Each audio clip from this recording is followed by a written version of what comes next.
ये मुकाबला है कांटे का और इस बात की पूरी गारंटी है। तो सोचिए मत, जल्दी से बनाइए अपनी favourite team only on my team 11, India की अपनी फैंटेसी। से पहले बार डूंगरपुर हाईवे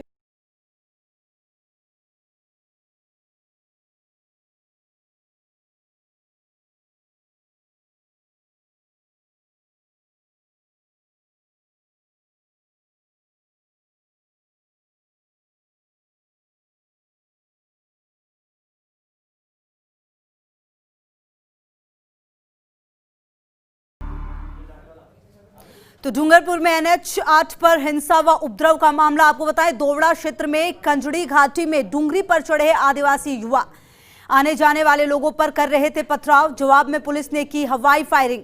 इसके बाद आदिवासी युवा डूंगरी से उतरकर भागे। डूंगरपुर हिंसा मामले पर सीएम गहलोत गंभीर नजर आ रहे हैं। घटनाक्रम पर लगातार नजर बनाए हुए हैं Gehlot. DG crime ML Lathar से बातचीत की गहलोत ने। फोन पर बात हुई लाठर व मुख्यमंत्री की। अर्जुन बामणिया व रघुवीर मीणा से चर्चा की गई। गहलोत ने क्षेत्र में शांति बनाए रखने की अपील की है।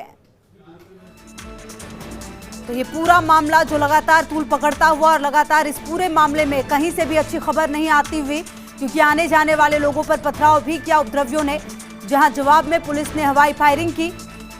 100 से ज्यादा घरों में लूटपाट और तोड़फोड़ की घटनाक्रम को इन्होंने अंजाम दिया है। पुलिस फायरिंग हुई जिसमें 2 की मौत जबकि कुछ लोग घायल भी हुए हैं। शवों और घायलों को उदयपुर रेफर किया गया है। हाईवे पर उपद्रवियों का कब्जा है। आप देखिए इस पूरे घटनाक्रम को लगातार कई सवाल उठते हुए। और रवि हमारे सहयोगी ज्यादा जानकारी के लिए इसी खबर पर हमारे साथ। रवि, इस पूरे मामले में अब एक्शन में जरूर सब नजर आ रहे, बड़े पुलिस अधिकारियों को भेजा गया है, मुख्यमंत्री खुद इस पूरे मामले में संज्ञान ले रहे हैं, क्या कुछ वहां पर अपडेट अब तक नजर आ रहा है रवि? जी बिल्कुल, देखिए मुख्यमंत्री अशोक गहलोत जो है लगातार इस पूरे मामले को लेकर संवेदनशील हैं। पिछले 3 दिनों से लगातार यहाँ के आदिवासी इलाके के जो लोग हैं उनके टच में हैं और तमाम जो लीडर्स हैं उनसे बात कर रहे हैं। और सबसे बड़ी बात है कि उन्होंने इस पूरे मामले को बहुत शांति से जो है निस्तारित करने की जो है एक अपील भी की है। तो ऐसे में राज्य सरकार की ओर से जो 3 बड़े पुलिस के ऑफिसर्स जो हैं वो यहाँ भेजे गए थे, वो लोग अपने काम में जुट गए हैं। यहाँ पर आनंद श्रीवास्तव मौजूद हैं। एक बैठक जो है जो कि बेहद महत्वपूर्ण है, पिछले 2 घंटे से बैठक चल रही है जिसमें आदिवासी समाज के तमाम जो बड़े लीडर्स हैं, चाहे किसी भी विचारधारा के हों, भाजपा के हों, कांग्रेस के हों या जो दूसरे और जो पार्टियां हैं, संगठन है, उन तमाम संगठनों के पार्टियों के जो आदिवासी लीडर्स हैं वो यहाँ पर हैं। और पंचायत समिति जो सभागार है खेरवाड़ा का, वहां पर ये बैठक पिछले 2 घंटे से चल रही है। बीटीपी के जो विधायक हैं राजकुमार रोत और राम प्रसाद जिदौर, वो लोग भी इस बैठक में मौजूद हैं। तो वो तमाम लोग जो कि इस पूरे इलाके में, यानी कि जो ट्राइबल बेल्ट है उस पूरे इलाके में अपना प्रभाव रखते हैं, वो तमाम लोग इस बैठक में मौजूद हैं। फिलहाल बैठक जो है वो जारी है और आशा जताई जा रही है कि इस बैठक का कोई ठोस कॉन्क्रीट जो निष्कर्ष है वो जरूर निकल कर आएगा। और इसी आशा और इसी विश्वास के लेकिन साथ रवि, एक सवाल ये भी है, बात अगर बैठक की हम कर रहे हैं और बात अगर बातचीत करके ही इस मामले की सुलह की कर रहे हैं, तो हमने पिछले कुछ दिनों में लगातार देखा है कि प्रतिनिधि मंडल से बातचीत के दौर चले हैं, लगातार उन्हें समझाने की कोशिश की जा रही है, लेकिन रिजल्ट कुछ भी निकलता हुआ नजर नहीं आ रहा रवि फिलहाल। जी बिल्कुल, देखिए इस बात में कोई शक नहीं है कि पिछले 3-4 दिनों से इस तरह की बैठकों के दौर जो है वो समझाइश के दौर हैं, डेलीगेशंस के आने जाने के जो दौर हैं वो चल रहे थे। लोकल लीडर्स को भी उनके पास भेजा गया जो आंदोलनकारी हैं उनके पास में, लेकिन कोई ठोस जो निष्कर्ष है वो नहीं निकल पाया। लेकिन आज जो ये बैठक हो रही है इसके बारे में जिस तरह का हमारे पास इनपुट आ रहा है बैठक के अंदर से कि तमाम जो लोग हैं, चाहे भाजपा के सांसद हैं कनकमल कटारा और जो दूसरे जो लीडर्स हैं, कांग्रेस के कई सारे विधायक इस बैठक में हैं जो इस आदिवासी इलाके को रिप्रेजेंट करते हैं। तो ये जो तमाम लोग हैं वो इस बैठक में हैं। आला प्रशासनिक अधिकारी बैठक में है, पुलिस के आला टॉप ऑफिशियल्स जो हैं वो इस बैठक में हैं।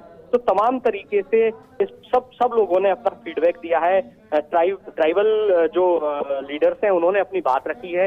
ये जो SC अभ्यर्थी है उनकी मांग जो है उसको कैसे पूरा किया जा सकता हो या कोई ऐसा बीच का रास्ता निकले जिससे कि इनकी बात भी रह जाए और संवैधानिक जो व्यवस्था है वो भी नहीं टूटे।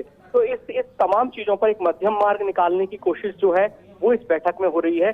क्योंकि जिस तरह की डिमांड है 1167 पदों पर SC अभ्यर्थी जो है ये चाहते हैं कि सीधे तौर पर SC कोटे से इन तमाम पदों को भर दिया जाए।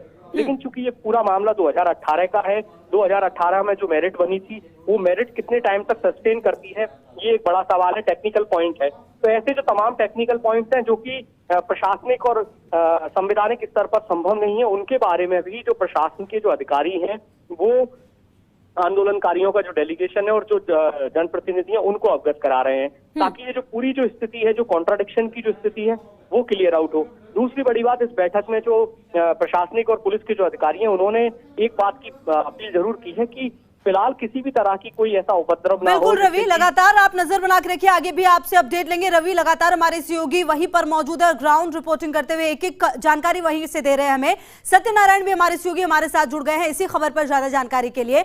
सत्यनारायण, तमाम चीजें रवि बता रहे थे कि हो सकता है कि आज बातचीत हो और तमाम चीजें सुलह की तरफ थोड़ी बढ़े, लेकिन ऐसा ये पहली बार नहीं होगा कि टेबल टू टेबल बातचीत की कोशिश होगी। अब खुद मुख्यमंत्री भी इन्वॉल्व है, लगातार हम देख रहे हैं, बड़े ऑफिसर्स को भेजा गया है। दिक्कत कहां पर आ रही है तमाम चीजों को सही करने में, सत्यनारायण?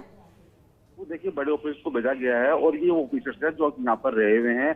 जो जयपुर पुलिस कमिश्नर आनंद श्रीवास्तव, वो पहले उदयपुर रेंज के आईजी थे, उन्हें लोग यहाँ की जानते हैं।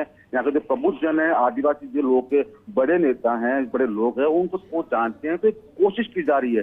साथ साथ डूंगरपुर से ये पूरा झगड़ा शुरू हुआ था, तो डूंगरपुर जो जयपुर ग्रामीण एसपी है शंकर शर्मा, उनको डूंगरपुर भेजा गया है क्योंकि वो वहाँ पहले एसपी रह चुके हैं। तो ऐसे में जो पुराने अधिकारी हैं उनको यहाँ भेजा गया है, जिससे कि यहाँ पर जो इतनी जो युद्ध चल रहा है उस युद्ध को रोका जा सके। और इसके अलावा आज जो बात होनी है, बता दूंगा आपको सबसे बड़ी बात, आज जो बात होनी है फिलहाल उसमें दिक्कत ये आ रही है खुशबू की, कल रात को फायरिंग की घटना हुई थी। उस फायरिंग की घटना के अंदर 2 व्यक्तियों की मौत हुई है। तो कहीं ना कहीं लोग हैं यहाँ के, वो पुलिस की कार्यप्रणाली से नाराज हैं। लेकिन जो लोग यहाँ पर रहते हैं, जो इस दंगे में शामिल नहीं थे, उनका कहना है कि उनको शांति चाहिए इलाके में, क्योंकि बच्चे भी यहाँ रहते हैं, बड़े भी रहते हैं, तो कहते हैं शांति रहे इलाके में। तो शायद इसीलिए तमाम पुलिस के आला अधिकारी, खुद क्राइम के डीजी क्राइम ML लाठर साहब यहाँ पहुंच चुके हैं।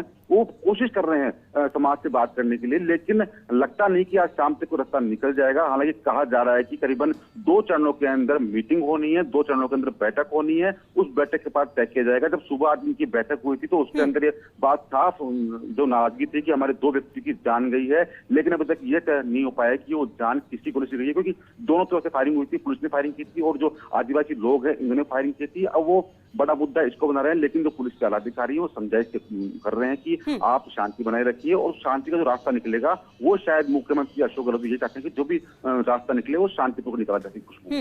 इस पूरे मामले में सत्यनारायण एक बात तो देखने वाली है, देखिए कि इस पूरे मामले में हमने ये देखा है कि पुलिस काफी बेबस नजर आई है। पुलिस को कई बार पीछे आना पड़ा है, कई बार उपद्रवियों उन्हें खदेड़ा तक है, चोट तक आई है उन्हें।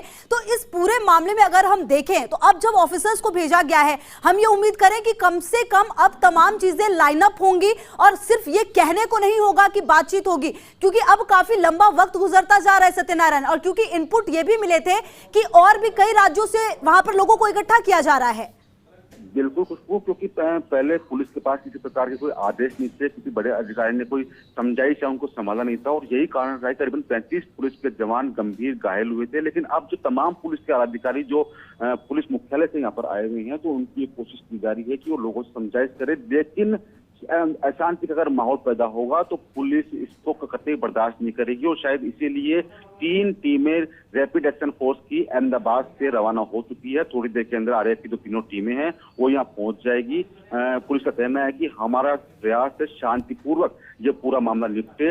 अगर लोग कुछ अशांति फैलाएंगे तो फिर उसके बाद में पुलिस भी अपने हिसाब से उसको शांति करवाने का प्रयास करेगी। खुशबू, सत्यनारायण, और इस पूरे मामले में देखिए एक बात भी सामने ये भी आई है कि हमने ये देखा है कि उपद्रवियों की तरफ से लगातार मसले सामने लाए जा रहे हैं, चाहे किसी हॉस्पिटल में जाकर जो होटल है उसमें जाकर तोड़फोड़ करना हो या फिर नुकसान पहुंचाने की बात हो, लूटपाट की घटना को अंजाम दिया गया है। मतलब सत्यनारायण ये तो साफ है कि इनके इरादे कहीं से भी अच्छे नहीं हैं और माहौल खराब करने की कोशिश की जा रही है, एक मांग को सामने रखकर, एक मांग की आड़ में।